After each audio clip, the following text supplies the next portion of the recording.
शहर के बाहरी हिस्से में बने एक पुराने ऑफिस के बारे में कहा जाता था कि वहां रात में जाने वाले लोगों को हमेशा एक कमरे के भीतर किसी के बैठने की आवाज आती थी। कुर्सी खिसकने की नहीं, पंखा चलने की नहीं, बल्कि ऐसी आवाज जैसे कोई बहुत भारी शरीर लगातार थोड़ा थोड़ा हिल रहा हो और उसके हिलने से लकड़ी की पुरानी कुर्सी के भीतर गहरी सांसें पैदा हो रही हों। इसी ऑफिस में रिकॉर्ड्स चेक करने के लिए भेजा गया आरुष, जो शुरुआत में कमरे 12 को देखकर हंस पड़ा, क्योंकि वहां सिर्फ धूल भरा एक टेबल, टूटा हुआ पंखा और एक जंग लगी कुर्सी थी। बट जैसे ही उसने कमरे की लाइट ऑन की, उसे ऐसा महसूस हुआ कि कमरे की हवा पहले से ही किसी के शरीर की गर्मी से भरी हुई है, इतनी भरी कि लगा जैसे कमरे में कोई अभी अभी बैठकर उठा हो। उसने कुर्सी को छुआ। कुर्सी हल्की सी गर्म थी, मानो किसी ने उस पर बहुत देर बैठकर अपना पूरा वजन छोड़ दिया हो। आरुष ने इसे नजरअंदाज किया और फाइलें देखने लगा।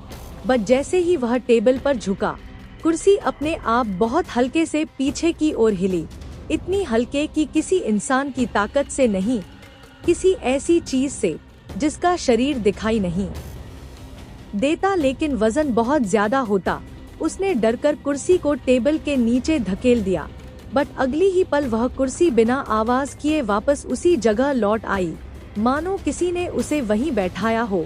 आरुष का दिल तेज हुआ और तभी उसे कमरे के सबसे अंधेरे कोने में एक उभार दिखाई दिया। अंधेरा सामान्य नहीं था, वह अंधेरा हवा को दबाए खड़ा था, जैसे कोई लंबा शरीर वहां बैठा हो और उसका सिर इतना झुका हो कि वह दीवार से लगभग चिपक गया हो। आरुष ने टॉर्च उठाई, बट जैसे ही उसने उस अंधेरे पर रोशनी डाली, अंधेरा पीछे नहीं हटा बल्कि थोड़ा आगे आया, ऐसे जैसे किसी ने उस भारी शरीर की गर्दन उठाई हो ताकि वह रोशनी को करीब से देख सके। रोशनी पड़ते ही उसे महसूस हुआ कि कमरे में कहीं से एक धीमी टुक टुक जैसी आवाज उठने लगी, जैसे उस अदृश्य शरीर के अंदर हड्डियां अपने आप जगह बदल रही हों। आरुष पीछे हट गया, बट अब उसे कमरे का हर कोना थोड़ा थोड़ा धड़कता महसूस होने लगा।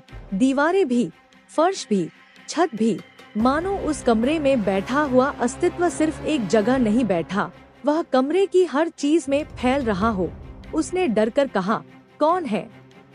और उसकी आवाज कमरे में लौटने से पहले ही एक दूसरी आवाज ने उसे पकड़ लिया, उसी कमरे से, बहुत गहरी, बहुत धीमी और बिल्कुल इंसान जैसी नहीं।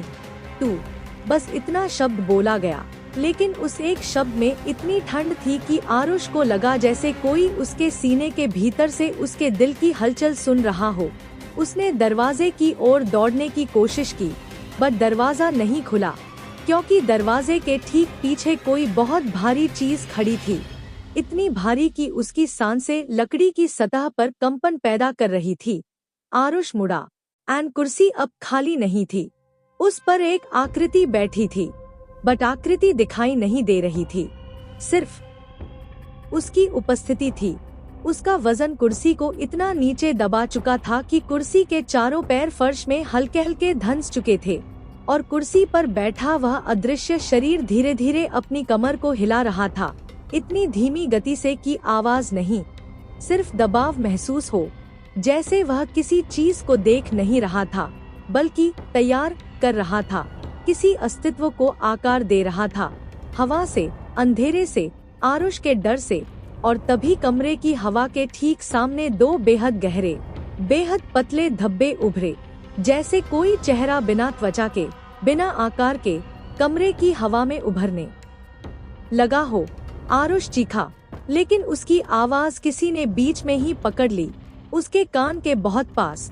किसी ने बहुत धीरे धीरे कहा, डर मत, मैं तुझे नहीं देख रहा, मैं तेरे डर को देखता हूँ और उसी से तुझे बनाता हूँ। और उसी क्षण कमरा बदलने लगा, अंधेरा फैलने लगा, दीवारें झुकने लगी, एंड उस कुर्सी पर बैठी हुई अदृश्य आकृति अब उठने लगी, इतनी लंबी कि उसका सिर छत के भीतर गायब होने लगा, एंड उसका चेहरा सामने नहीं था, वह हवा में बन रहा था, आरुष की ही सांसों की तरह, लंबा, मुड़ा हुआ, काला, और वही डर से बना हुआ जो आरुष अभी महसूस कर रहा था। और जैसे ही वह आकृति पूरी आकार में आई, उसने पहली बार हवा में आवाज ली, अब मेरा चेहरा तेरे डर का है। और तब से कमरे 12 में जो भी जाता है, उसे पहले कुर्सी हिलती दिखती है, फिर अपनी ही छाया किसी और की तरफ मुड़ती दिखती है, और फिर वह कमरा उसके डर के आधार पर एक नया चेहरा बनाता है, जो बाहर नहीं आता, पर कमरे से कभी जाता भी नहीं।